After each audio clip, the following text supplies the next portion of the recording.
everyone, and welcome to our 10 Talk. We're excited to have you sit down and chat with us today. My name is Nancy Latham. I'm from the University of Illinois Urbana-Champaign, and pardon that I'm sitting out on my porch and you might hear birds and mowers and whatever, but you know, I liked the sun. So I'm excited that Brenda Lindsay is going to chat today. We're just going to chat about children's literature and social emotional health and how we can use literature to bridge that with children. And that's especially important in these remote situations in which we find ourselves. Brenda Lindsay is a teaching full professor and also the chair of the School Social Work Licensure Program at the University of Illinois Urbana-Champaign. So Brenda, I'm excited to hear and see the things you're going to share. Well, thanks, Nancy. Thanks for inviting me. So yeah, I am pretty excited about social emotional learning and children's literature. And of course, my students are school social workers. They work in schools, so they provide counseling to students and small groups and to support academic and behavioral success in schools.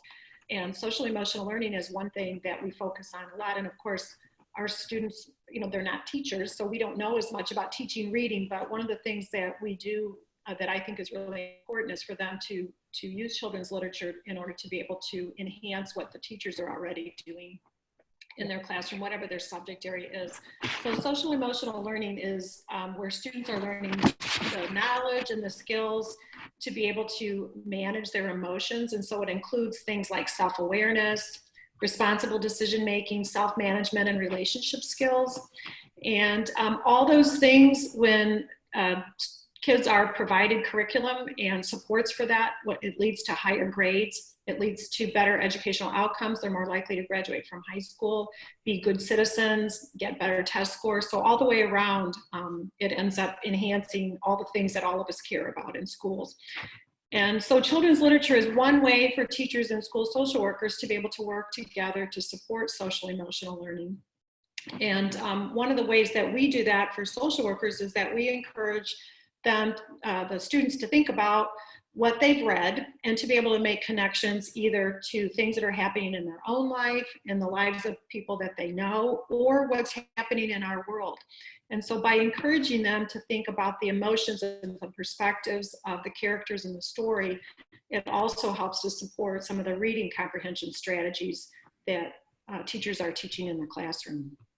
So one of the things that I have found in my own work is that I found some really great places to try to find good quality children's literature. And obviously the first person is your school librarian. They are, know quite a lot about good children's literature.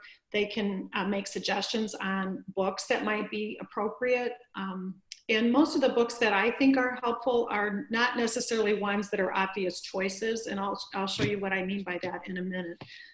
But essentially what you want is you want to choose books where they have characters or situations or problems that the student can identify with. And ideally you want to have both fiction and nonfiction options available. And obviously they need to contain accurate information about if it's about a particular problem, if it's a nonfiction book. And it needs to be high quality literature. And, so as in this remote learning situation, there are a lot of options I think that teachers can use and school social workers can use. But one of the things after they actually choose the book, and I can show some examples here in a few minutes, but one of the things that you want to encourage students to do is to think about how does this apply to their life right now? And especially when we're in this remote learning, in this pandemic, there's a lot of opportunities for people to really think broadly about what's happening in the world. And then I think helping them to ask for, to think about, well, how does this apply to other things I've read? And how does a good opportunity, a good discussion starter too with parents. Absolutely. I always think of young children because that's my area, but especially when those discussion starters for their fears and anxiety, it's harder for them to articulate them, especially in this strange environment when I just suddenly stopped going to school, or my school, is weird. I only go every other day. I mean, we don't know what the fall's going to look like. That's right. That's right. So I just think literature could be such a cool, prompt. I think it absolutely could. So, so I'm going to share my screen and just show you a little bit of an example. Before I do, before I do, there are some books that are my favorites. And so I'm just going to put those out there. So probably one that I know a lot of schools have used a lot to help encourage positive behaviors at schools is Have You Filled Your Bucket Today by David Messing. And these are more for little kids, although there's high schools that have used Have You Filled Your Bucket Today too. You know, the Alexander's Horrible, No Good, Very Bad Day is another classic. There's also a ton of other ones like Teammates by Peter Golenbach. He wrote a book about Pee Wee Reese, who was white. And I mean, that's an awesome story in and of itself. There's a woman in the White House and Senate, how women came to the US Congress and broke down barriers and changed the country. But probably my all-time favorite is the Dog Poop Initiative, because it is really, to be honest, it's not really written as a children's book, although it's used that way. And I just think it has a lot of possibilities. But I do want to show you here on my screen. Yeah, while you're doing that, Go ahead. We'll have all those books in our top 10 list too, the ones you mentioned, because one of them, I think we were kind of going in and out a little bit, that second one, but we'll put them all up. Yeah. So can you see my screen? Yes, absolutely. Okay. All right, so one of the resources I want to show you is a second step book list. A lot of schools, this is more for elementary, so this would be early childhood all the way through 5th grade. But there's a lot of books on here that, and I can share this and send this to you so you can post it on your website. But there's a pretty extensive list here of different books and what they're like, what they're related to. And then if you look at the column here that says unit, they focus on exactly what social emotional learning aspect that the book could cover or that the teachers could focus on. Yeah, I love that list. Wow. I love that column that, you know, that gives those I think especially now, because most teachers, I mean, they're exhausted and they're taking a little break because we're recording this in very late May, but very quickly they're going to start to think about what they can get in the hands of their kids in the fall. Yeah. This is a 23-page list. I mean, It's pretty extensive, but I do want to show you a treasure that we have here at the University of Illinois. So I'm showing now the Center for Children's Books. Can you see that? Yeah, I don't know that it changed. Is this is still the second step? Okay, then let me stop and then let me reshare it again. Okay. One of the little intricacies of Zoom. Here we go. That's right. So, oh, there it is. Okay. Children's books. Okay, so the University of Illinois has an awesome resource, and it's publicly available. It's the Center for Children's Books, and they review every children's literature book that's published and write a review on it and have an unbelievable resource.